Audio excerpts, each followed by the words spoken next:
Welcome to Yadav academy और polity की series में आपका स्वागत है। तो आज हम बात संविधान के जो प्रियम्बल है उसके तीन इम्पोर्टेंट वर्ड्स हैं: संप्रभुत्व, समाजवादी और पंथ निरपेक्ष, सॉवरेन, सोशलिस्ट और सेक्युलर।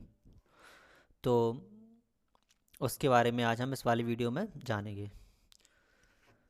तो संप्रभुत्व यानी कि भारत एक स्वतंत्र देश होगा, समाजवादी यानी कि सामाजिक और आर्थिक समानता, पंथनिरपेक्ष यानी कि अपने देश का कोई भी धर्म नहीं होगा, सभी धर्मों को बराबर सम्मान दिया जाएगा।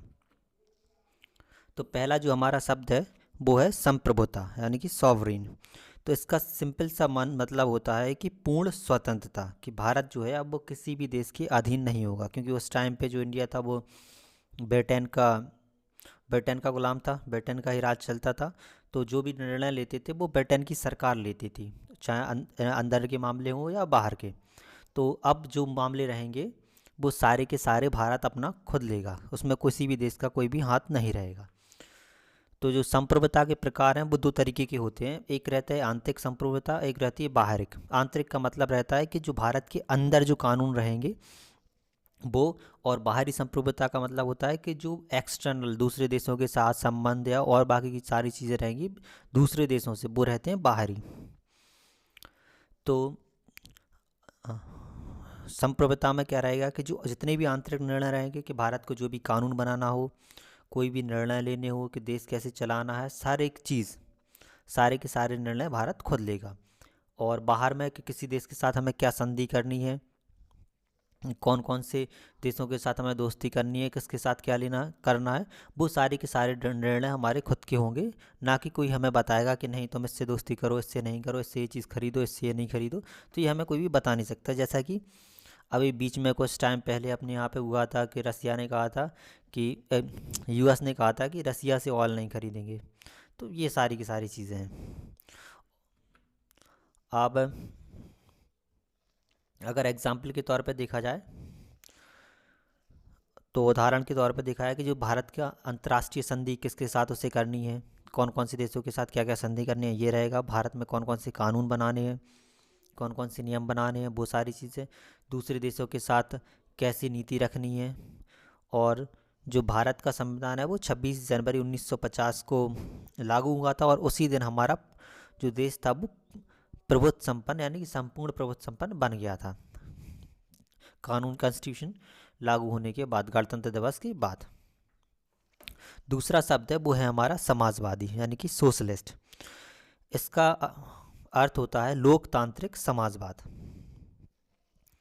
तो इसका जो मुख्य लक्ष्य है, जो मेन एम है, वो है कि जो समाज में ऊंच नीच है, गरीबी और असमानता है, उसे कम करना था मेनली। तो सरकार ऐसी योजनाएं बनाए लाए जिससे कि जो सामाजिक और आर्थिक न्याय मिल सके सभी को बराबर। तो जो सामाजिक असमानता थी कि कुछ लोग अमीर बहुत ज़्यादा थे, कुछ गरीब बहुत ज़्यादा थे, और अलग अलग पहले कास्ट या धर्म के नाम पे बहुत ज़्यादा भेदभाव किया जाता था। दूसरा था आर्थिक समानता गरीब और अमीरों के लिए, और जो जन कल्याण रहे कि गरीबी हटाने के लिए या मुफ्त में शिक्षा, स्वास्थ्य सेवाएं, इन सब ये सब काम सरकार करे, और यही इसका मेन एम था। तो समाजवाद के लिए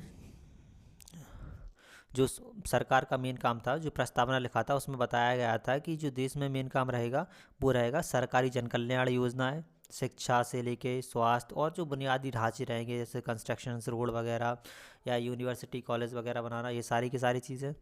गरीबी हटाना, और जो गरीबी वगैरह रहेगी उनकी मदद करना, जैसे कि जो राशन बंटता है वो सारी चीज़ें, या फिर जो लोन वगैरह मिलते हैं सरकार देती है मतलब कामों के लिए, वो सारी की सारी चीज़ें। और सबको बराबर अवसर मिलें, चाहे शिक्षा हो, चाहे रोज़गार हो, चाहे जो जॉब्स वगैरह निकलती हैं, सारी चीज़ों के लिए।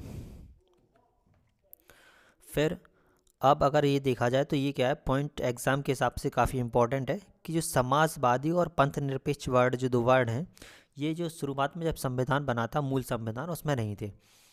ये शब्द सन 1976 में 42वें संविधान में जो संशोधन हुआ था उसमें जोड़े गए थे, समाजवादी और पंथ निरपेक्ष दोनों के दोनों शब्द। तो शुरुआत में जो प्रस्तावना थी उसमें ये शब्द नहीं थे। अब बात करते हैं हम पंथ निरपेक्ष की। तो अगला जो वर्ड है वो हमारा पंथ निरपेक्ष यानी कि सेक्युलर है। सेक्युलर का मतलब होता है कि भारत का जो राज्य है, देश है, उसका कोई भी धर्म नहीं होगा। जैसे कि कुछ और देश हैं, पाकिस्तान है तो वो एक मुस्लिम धर्म है, और जैसे नेपाल है तो नेपाल या भूटान, उनमें से कोई एक है जो पूर्णतः हिंदू धर्म है। लेकिन भारत जो है वो उसका कोई भी धर्म नहीं होगा। भारत देश का कोई भी धर्म नहीं होगा, वो किसी भी धर्म को नहीं मानेगा, बस सबकी रक्षा करेगा। जितने भी धर्म हैं सबको बराबर सम्मान मिलेगा, और सबको अपने अपने धर्म पूरी तरीके से मानने की उन्हें आज़ादी है। ठीक। तो इसका जो मेन काम था पंथ निरपेक्ष का मतलब था कि देश की कोई भी अपना धर्म नहीं होगा, सभी धर्मों को बराबर सम्मान मिलेगा, और सभी को अपने अपने धर्म को मानने की, किसी अपने धर्म के पालन करने की, जो भी है सारी की सारी चीज़ें रहेंगी, पूरे अधिकार रहेंगे अपना धर्म पालन करने के लिए। या किसी को कोई और दूसरा धर्म अपनाना हो तो वो भी वो अपना सकते हैं। तो आज की वीडियो में इतना ही। तो आज में हमने देखा कि सोवरिन यानी कि भारत पूरी तरीके से आज़ाद होगा, सरकार का मेन काम असमानता हटाना है, और सभी राज्य में धर्मों के साथ समान व्यवहार किया जाएगा। कोई भी किसी भी धर्म का हो, सबके साथ एक सा व्यवहार किया जाएगा। ये सारी की सारी चीज़ें हमारी इन तीनों शब्द जो है प्रियम्बल में वो ये हमें बताते हैं। ठीक है, तो इस वीडियो में इतना ही। Thank you.